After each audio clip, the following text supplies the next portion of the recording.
Hello and welcome back to art class. Today we are going to finish up our Winter Mountains picture. Last week we were working on doing the background paper. We did the watercolor or marker. Either way works. If you're like me, when you added water and let it sit, it probably bled all the way down to the bottom. On my pictures you can see that it kind of did. That is not a problem. We're just going to end up covering up the bottom part anyway, so if it bled further down, that's okay. Okay, so you need that sheet. You're going to need a second sheet of paper. You're going to want to have a pencil with a good eraser or a separate eraser. You're going to want either a black colored pencil or Sharpie marker. Either one can do, but make sure if you're going to go with marker, make sure it's a really skinny marker. The Crayolas are just, unless you have the skinny Crayolas would work really well. But a big fat marker would probably be a bit of a problem for that. So you're going to want to use a colored pencil or the marker. I'm going to use a colored pencil because most people have that at least at home. And then you're going to want a pair of scissors. And you're going to need some glue. All right, so let's get started. Right now I can push this off to the side. The focus is going to be on this piece of paper here. Okay. So the first thing we're going to need to do is bend it in half, and you're going to put a little pinch. Just one pinch, okay? Because I just need to know where the middle is. Then, now that I know where the middle is, I'm going to take the side here and fold it up to just about that spot and put a little crease. Like so. Like that. Okay, this part, what I'm going to do is I'm going to snip that off.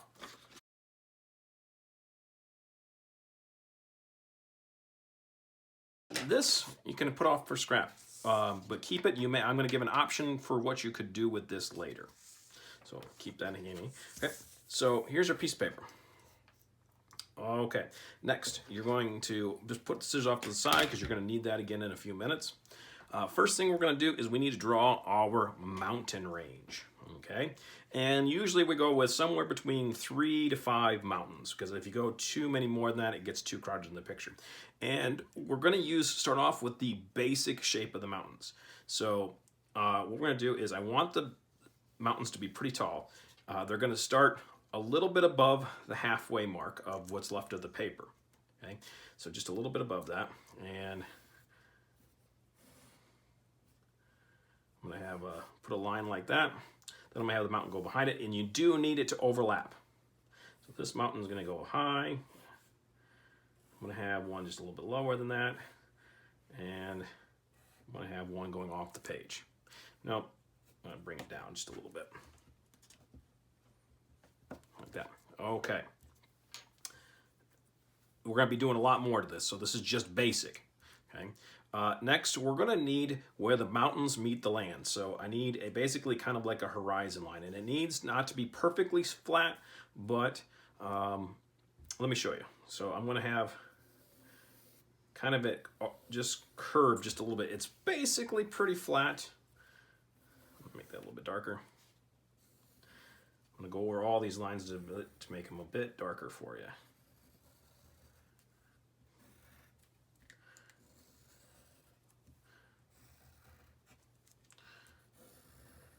That should be a little bit easier to see. Okay, next, what I want is I'm going to have a couple layers of the ground because this is going to be a winter picture. So let's see. I'm going to have a slight curve like that, and then I'm going to have one at the bottom.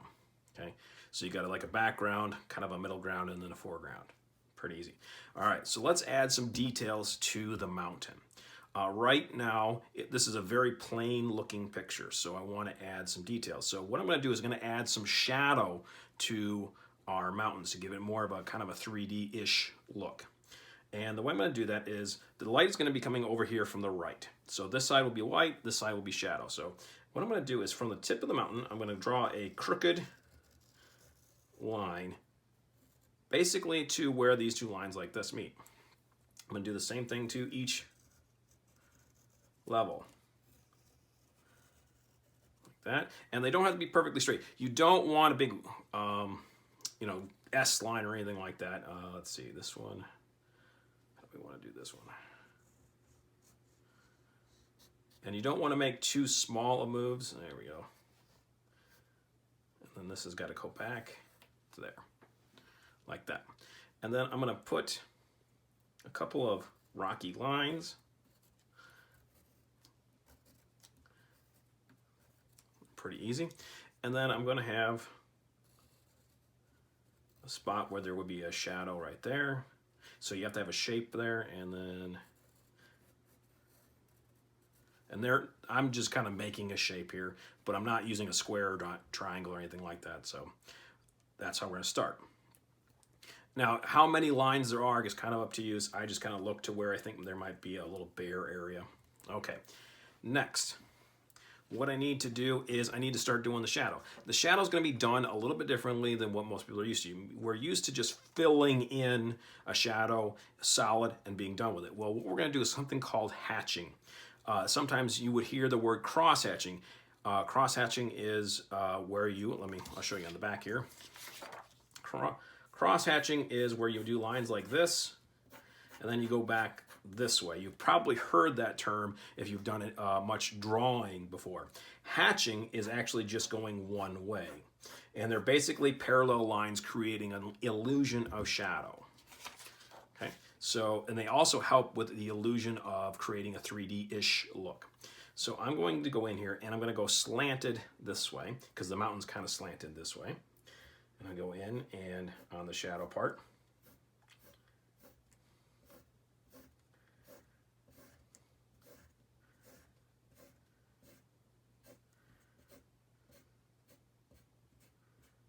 Like that. And then I need to do it inside these parts as well. And they should kind of match in their direction.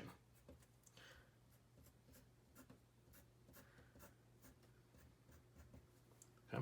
I'm going to repeat that process for these spots, so I'm going to speed up the video a little bit for that little part.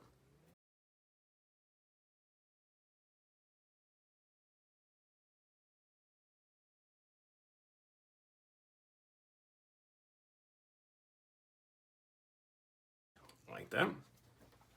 Okay, next, we need to add a little bit of detail down here. This detail is pretty simple. What I'm going to do is I'm going to add in a simple cabin to my picture. So I think I'm going to put the cabin right in this middle ground here. And that's just a simple, starts out simple basic house. Think back to 2nd grade when we did our cabin before, cabin in the woods. Same thing. Right there, and then what I'm going to do is erase the line that goes in the middle. You could put a cabin over to the side. It just doesn't really matter where you put it. It just needs to be size appropriate. Like if it's over here and way in the back, then it should be really tiny. I'm going to put a door on it. Put a couple of little windows. I'll even put a chimney on it. I'm going to keep it pretty simple. I'm not going super detailed. Next, what I need to do is put in some trees, and they're going to be evergreen trees, and they're pretty simple.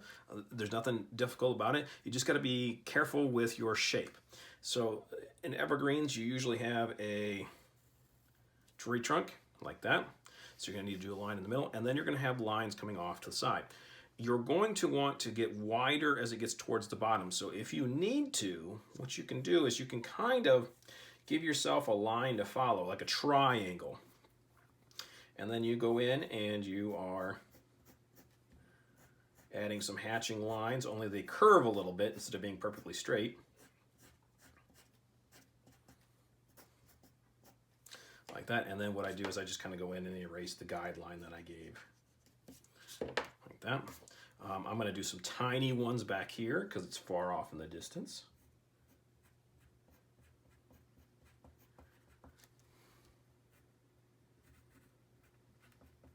Again, placement is kind of wherever you want it to go. As you get closer, they need to be a little bit bigger. So like this is a little bit closer.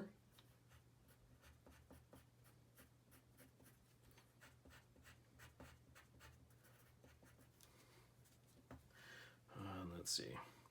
I want one coming out of the side here, so it'll be nice and big because it's close here. And I'm going to even have it overlap in the house a little bit.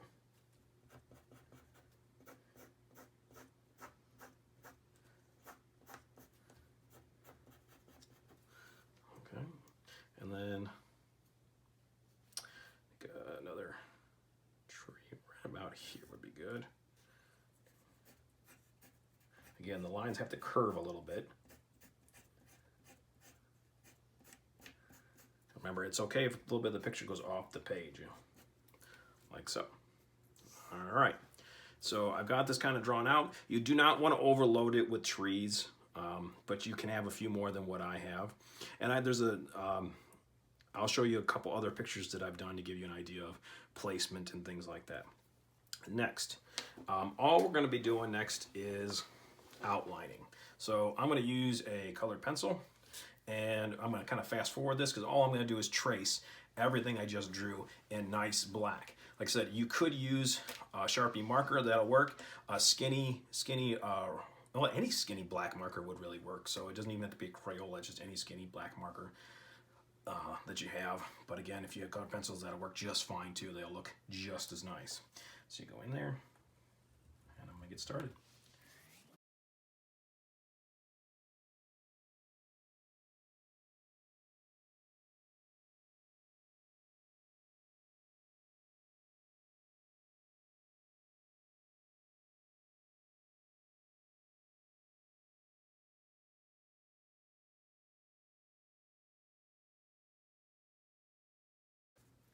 Okay, now that I have it traced, I'm going to go in with my eraser very lightly and just kind of do some touch-ups with my eraser.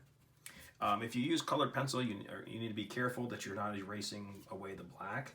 You're just erasing the pencil, so you got to be really careful with how hard you're actually erasing.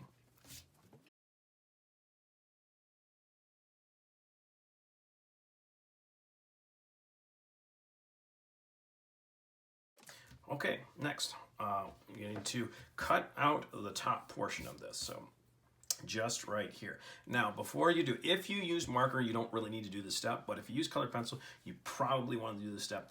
You want to make the outline a little bit thicker at the top here if you use colored pencil. If you use marker, you probably don't need to do that unless you use like a super uber thin marker. And I'm just trying to do that, make it a little bit thicker without making a mess out of it. And the simple reason for this is when we're cutting on the line, a good chunk of the black gets kind of cut off. About half of it does if you're doing it. So by making it a little bit thicker, it will show a little bit better.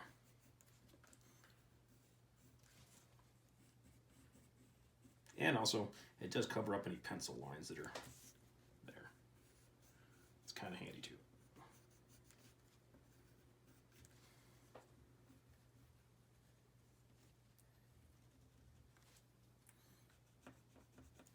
Okay, then what I'm going to do is I'm going to cut. Again, I'm just cutting on the top here.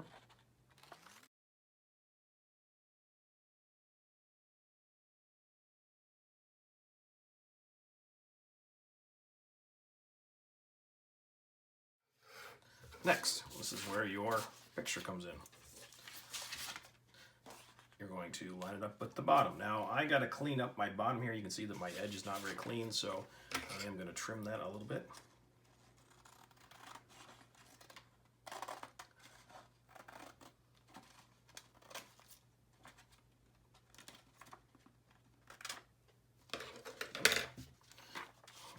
Okay, like that.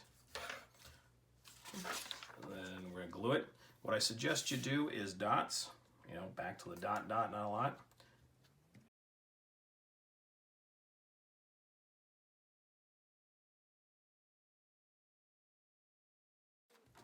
And line up the corners as best you can and edges.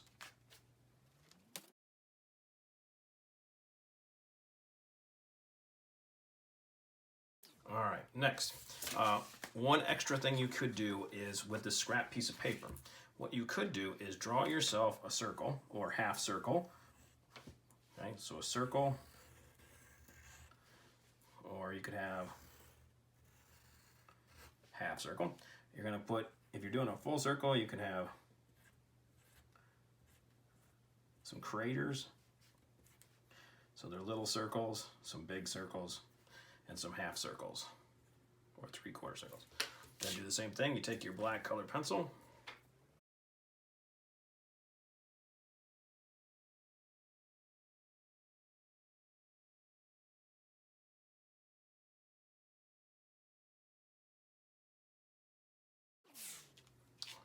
Okay, so when you get done with this, I need you to snap a photo of it and upload it to Google Classroom, and I will see you next week.